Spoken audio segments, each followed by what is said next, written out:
February 23rd, 2020.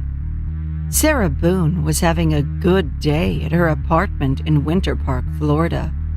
The divorced mother has a 9-year-old son, and he was spending the day with his dad. Her boyfriend, Jorge Torres Jr., also known as George, had just returned from Publix, their neighborhood supermarket, with 2 bottles of wine, and she had a fun day of activities planned. There would be painting, puzzles, music, and online movie trailers. Just what I'd like to do when I want a romantic afternoon. She wanted to keep George busy because she knows he's got a lot on his mind. She would be there for him to take on the mental burdens and help straighten out his life. But they were having such a good day together. None of that mattered. She would barely remember it in the morning, but she wanted to show George a good time. It was all puppy dogs and rainbows, until someone got stuffed in a suitcase. This is what happens when 2 grown-ups played a hellish game of hide-and-seek, and this is absolutely criminal.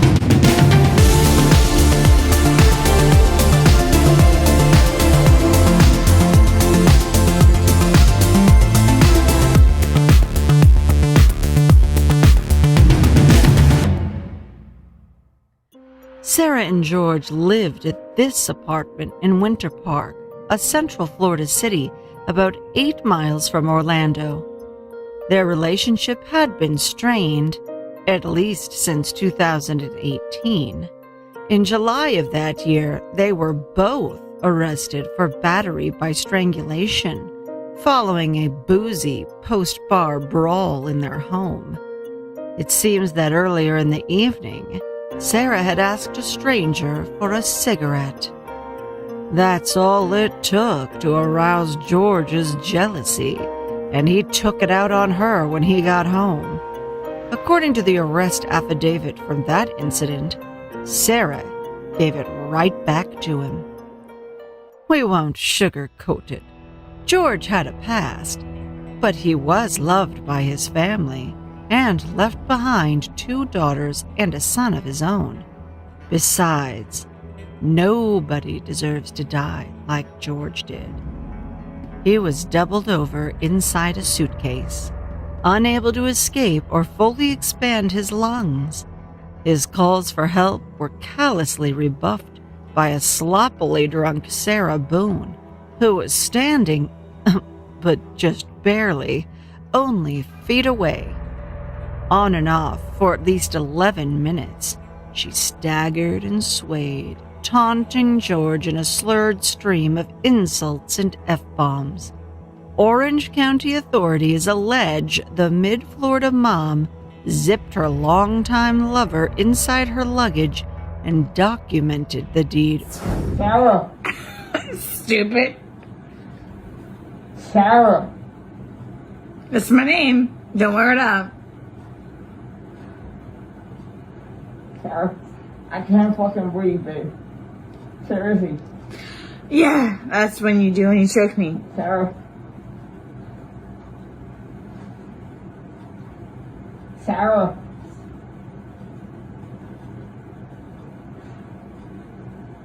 Sarah.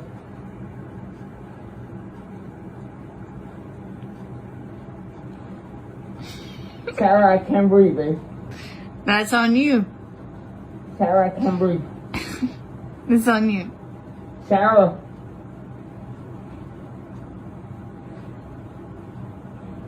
Real or ransom. Might want to give it for it extra. Because I got this. Sarah. Real or ransom. Sarah.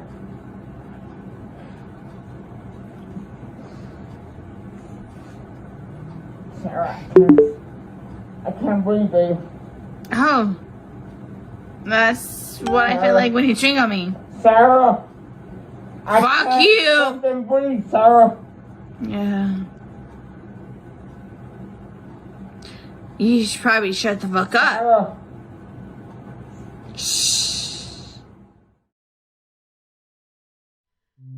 Shortly after the camera powered off, so did Sarah's brain, as George repeatedly called her name and told her he couldn't breathe. Sarah admitted she simply stumbled up the stairs and went night-night. The cries would have become even fainter until eventually, long before she woke up, George's pleas would cease forever. It wouldn't be until almost 12 hours later that she would discover her boozy blunder. She said she looked all over the house for George, unsuccessfully. She couldn't quite recall everything that happened the night before, but as the haze cleared from her hemispheres, she made a beeline for the bag. It was still fully zipped up, and inside was George, stiff and purple. Sarah knew what she had to do. She picked up the phone and dialed. Her ex-husband, Brian. How does a telephone conversation like that even start? Unfortunately, Sarah didn't archive that for us as well, so we will never know for sure. But we can surmise what was said when Brian arrived 10 minutes later. Call 911, among doubtless other things. Sarah did so, and then laid out the details for the dispatcher. Now tell me exactly what happened there. My boyfriend and I were playing last night, and I put him in his case and we were playing.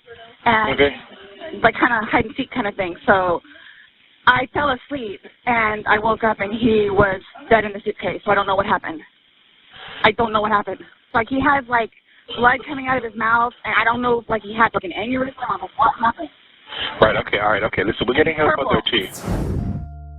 The public has already gotten to see an extraordinary amount of potential evidence in this case, including Sarah's police interviews and the recordings they extracted from her phone. Her voluntary sit-down with detectives has some of the most surreal moments we've ever seen. She has a cavalier attitude throughout, but it's interesting to watch as those 4 gray walls creep in on her so slowly. She came in voluntarily, but would she be free to go at the end of questioning? She appeared certain she would, at least early on. We'll begin just after she was read her rights and other formalities. The autopsy had just come back, and the lead detective began by confronting Sarah with his injuries. Where did they come from? We were informed of some injuries that he has by the doctor. So so he's got scratch marks to his back.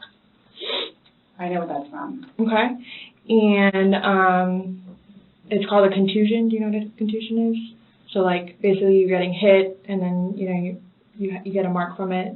You'll get bruising. Like, someone hit you or something like that. It's called a contusion. So he had some injuries to his left shoulder. He had a cut near his, like, lip. We could see his mouth was a little I haven't laid a hand on him. Okay. What about the scratches? Because there's also sex. Yes. Okay. Because there's also like a scratch on like the back of his neck, like kind of like going, but it's like going straight across. I have no idea what that's from. And they're all recent. Like they occurred recently. It wasn't something that occurred post or that occurred a week ago or 2 days ago, 3 days ago. They definitely occurred, the night leading up. So when he was... In all honesty, we have not gotten into it. Okay. That's why, like, the only thing I thought you guys were going to ask me about, which I was going to be honest with you anyway, are the scratch marks on his back. Mm-hmm. Everything else, I have no idea what it is. So the scratch marks were from sex, but it wouldn't be as easy to explain away his myriad other injuries. But that wouldn't stop her from trying to float lead balloons, suggesting they were the result of clumsy mishaps. But the victim blaming didn't stop there. She was just getting warmed up. We had a good time sitting on the back porch, having wine, and smoking a couple of cigarettes, and then decided to go inside and literally paint, do puzzles, and play. and listen to music. That's why nobody got out of sorts. This is what's mind-blowing to me. Like, I have no clue. Nobody laid a hand on anybody. He also had, like on the left side of his forehead, he had basically bruising, and on like his head and his skull. I have no idea. As if something hit him. Like I considered have not force touched him. trauma. I have not touched him. I have not touched him. Then how would he get those injuries? Tell me and we'll both know. I have no idea. We had a good day. Mm-hmm. It was a good day. We've had good days lately. Mm-hmm. Even considering everything that's going on with our jobs and life in general and ex-wives and everything. It's been good. Like, I don't even know where this is coming from. Well, you said you guys have been good. What's your definition? I've been good. I don't think you all understand. He comes at me all the time. He comes at me. So it's either I flee or try to go upstairs and go to sleep. Then why are you still with him? Everybody asks me that. When I tell you guys this, I really love him. Like I do. And I feel like I can help him. Like I feel like I could help him, which I did because he came a really long way from where he was in Philadelphia to moving back to here and to dealing with everything else that he's been dealing with. Mm-hmm. I've really helped him. I've bailed him out of jail, 3 times. I've gone to every single hearing and every single arraignment, everything that I did for him. Gone to see all his public defenders, go to the state. I've gone to the state. I did everything for him because I'm trying to help him because I had hope in him. And he was trying. He was really trying. And then he starts to think about things and I think he gets overwhelmed and then it's like, next thing I know, he's drinking. So it's like, oh man, I know where this is going to go, so I'm going to go upstairs and read a book. Or I'm going to go for a bike ride, or I'm going to do something else. Or I don't want to drink. I don't want to drink. The occasional wine, whatever, or if it's a weekend, that's when you have a good time. You don't have to wake up the next day. I have to wake up the next day and do things. I have to tend to Lucas. I have to take him to school. I have all this stuff to do. He doesn't know how to, I guess, maintain himself where I can do 50 things at once and still know the 50 things more prior that I need to get done. He can't process like that. He didn't process like that. So he would literally, not literally, but have smoke coming out of his ears. So the next thing you know, he doesn't want to deal with it. I'm going to go get something to drink.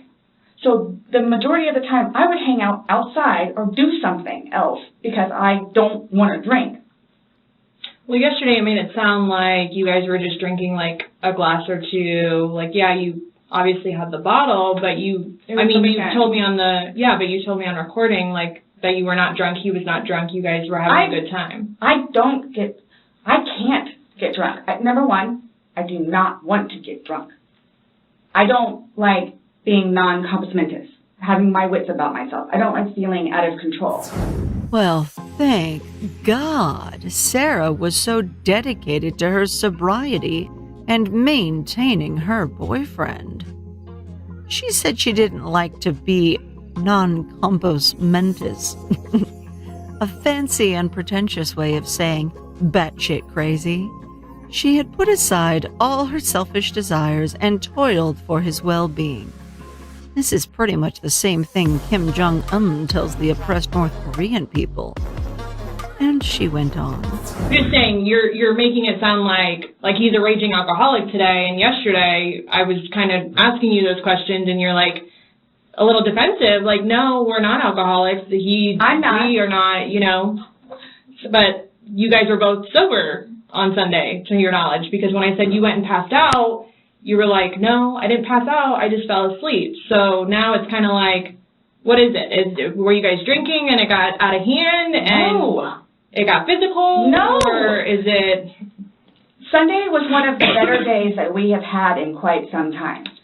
He's dancing with my dog. You can see that too on the pictures, him loving the dog. He loves the dog and dancing around, having a good time and just being happy.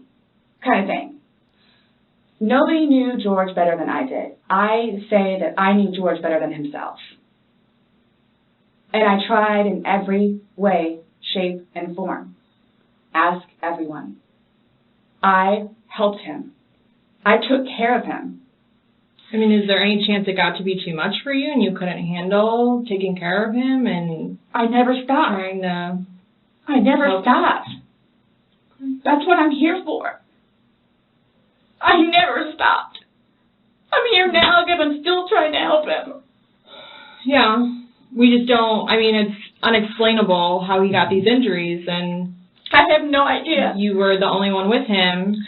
100% right hand to God. I have no idea how he got them. Nobody touched anybody. Despite the self-indulgent depictions of all the defenses she's erected within her own mind, things were about to get very real for Sarah Boone. The hammer was about to drop, and it smashed her little reality bubble, almost as in slow motion, over the following few minutes. Okay, so do you remember making any videos or maybe having any any photos, videos that you remember doing on your phone on Sunday? I think I took a picture of a dog. Okay. So, to your recollection, no videos on Sunday? Not that I'm aware of. So I have something that I want to show you that we found, and it was from your phone. Mm-hmm. Can you see it? If you need to move it around, go ahead.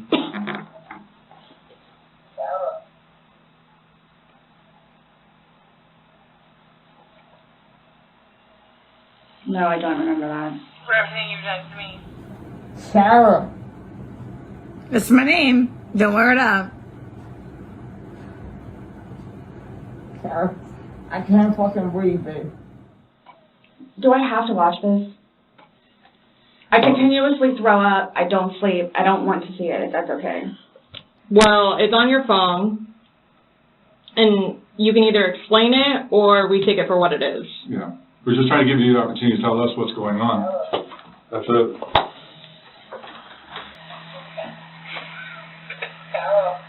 And that's you, your voice. Sarah, I can't fucking breathe, babe. Seriously. Yeah, that's when you do when you choke me. Sarah. I don't want to watch it, please. Whether or not she's telling the truth about not remembering the video, alcohol-induced blackouts are a thing. More common in heavy drinkers and those with certain genes. Blackouts impair or prevent the brain's ability to form new memories. Perhaps upon viewing the video, some memories came back in short flashes. She looked increasingly caged by the realization of what this meant for her future. My plan was not to go upstairs and go to sleep. Well, that's what you did. Yeah. But not intentional, though. No, you told me you went upstairs because you were getting ready for bed. Stopped here. Okay, but Where's here? show me where you can see any fingers coming out, because there's the end. And his head's right here. Mm-hmm. So going like this, rather than going all the way up, it's like this. But why is he saying I can't breathe, and why is he pushing on it as if he can't get out? And it doesn't show a hole. There's no hole. There's no fingers. I don't see his fingers. There's no hole.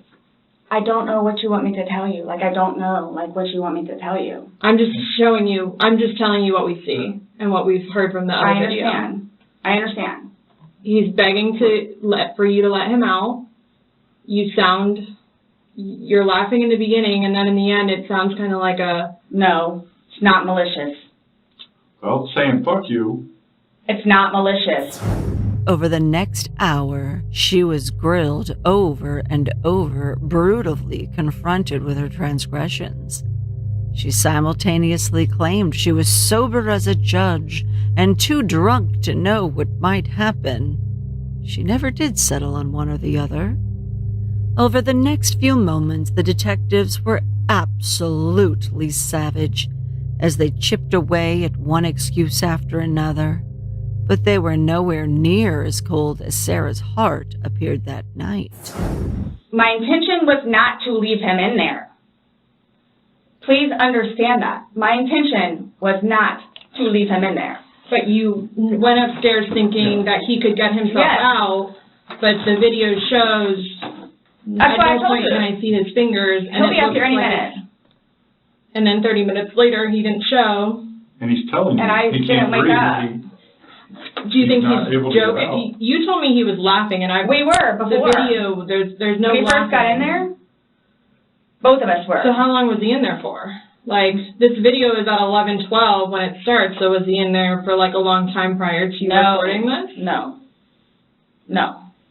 So it goes from funny to no longer funny, But you're the only one laughing. But I didn't think that he was, like, panicky. Like, So pushing up on a suitcase saying, Sarah, Sarah, Sarah, I can't breathe. George has done that in the past before, too, where it's just like he thinks that he's woe is me kind of thing, where it's like, He's never been locked in a suitcase. That's where he couldn't get out. So it's kind of, I thought it was and the you know boy the oxygen crying wolf kind of thing. Okay. And again, my plan. But nowhere in there is he laughing, is he joking. He is begging. And you're the only one laughing. Okay. And you're the only one saying derogatory comments. Like you're mad. No. Please don't, I don't mean to sound negative, and I don't know if I can say this, but, like, it's like you guys are kind of trying to, like, feed me. Like, no, I'm just trying to show you a video that you no longer want to watch because you probably don't want to know the outcome of how and what you said. Well, I know what... You know what's on that video now? No. You remember making that video? No. Why don't you remember making the video? Probably because we had been drinking. But you weren't drunk. No. Knowing that the last time you saw him was in the suitcase, 30 minutes later, you're like, maybe I should go check on him? Maybe I shouldn't? No. Well, that didn't cross your mind because it didn't happen. That's like an assumption. Like, that's what you all are thinking. Just... We're asking. It's the whole... You tell us. It's the drinking. That's what it is. It's the drinking. I thought it was, like, I thought he was okay. Like, I didn't... He's telling you he's not. He's telling you, Sarah, I can't breathe. He's saying your name, and you're like, that's my name, don't wear it out. Do you all not think... So you all think that it's like, oh, good, I got him in there, now I'm going to go to sleep? Is that what you guys are trying to assume? Finally, the partner detectives glanced at each other, stood up, and slapped on the cuffs. It looked like this genuinely surprised her. Have anything in your pockets that I should know about? No. Okay. Why is this happening? Because George is dead. Not intentionally. We understand that. He's still dead. Well, we don't Someone really needs to call Brian, please. Okay. Or can I not make a phone call? You'll be able to make a phone call when we get you down to the jail. So why is this happening? So this was a trick. No, it's not a trick. How's it a trick? Your response to everything was basically, I didn't do it. Intentionally. Doesn't matter. It's still there. Do me a favor. Have a seat.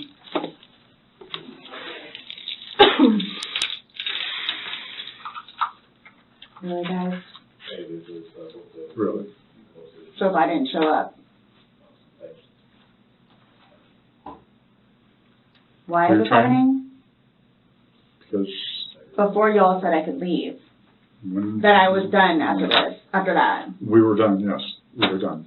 Absolutely. So now, so that's what it is. We are done. Right.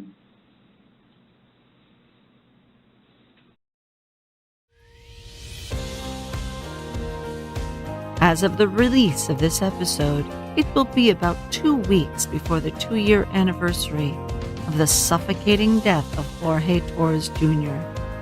The legal wrangling still continues, with the latest trial date set in May of 2022. Just in time for Mother's Day.